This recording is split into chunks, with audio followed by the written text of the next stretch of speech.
ചെങ്കടൽ പിളർന്നു വഴി നടത്തിടും, നല്ല നിലത്തൂടെ നടത്തും അവൻ.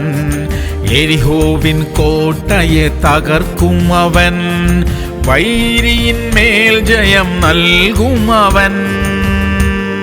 1 ശമൂവേൽ 26:23. യഹോവ ഓരോരുത്തനും അവനവന്റെ നീതിക്കും വിശ്വസ്തതയ്ക്കും ഒത്തവണ്ണം പകരം നൽകട്ടെ. പ്രിയമുള്ളവരെ, ദൈവം നമ്മുടെ ഹൃദയത്തെ തൂക്കി നോക്കുന്നു. നമ്മുടെ ചിന്തകളെയും പദ്ധതികളെയും ദൈവം നന്നായി അറിയുന്നു. ദൈവത്തിന്റെ കൽപ്പനകളോട് നാം എത്ര വിശ്വസ്തതയുള്ളവരായിരിക്കുന്നു എന്നും ദൈവം നന്നായി അറിയുന്നു. അതിന് യോജിച്ച വിധത്തിൽ ദൈവം നമുക്ക് പകരം തരും, നമ്മെ അനുഗ്രഹിക്കും. നമ്മോട് വിരോധികളായിരിക്കുന്നവരെ പോലും സ്നേഹിക്കാനും സഹായിക്കാനും ദൈവം നമ്മെ ശക്തീകരിക്കട്ടെ. പ്രാർത്ഥിക്കാം. സ്വർഗീയ പിതാവേ, ഞങ്ങളുടെ കൈകളുടെ വെടിപ്പിനൊത്തവണ്ണം ഞങ്ങളെ അനുഗ്രഹിക്കണമേ. ശത്രുക്കളെ പോലും സ്നേഹിക്കുവാനും അവർക്ക് വേണ്ട സഹായം ആവുമ്പോൾ ചെയ്യുവാനും ഒക്കെ ഞങ്ങൾക്ക് കൃപ തരണമപ്പാ. യേശു ക്രിസ്തുവിന്റെ നാമത്തിൽ തന്നെ.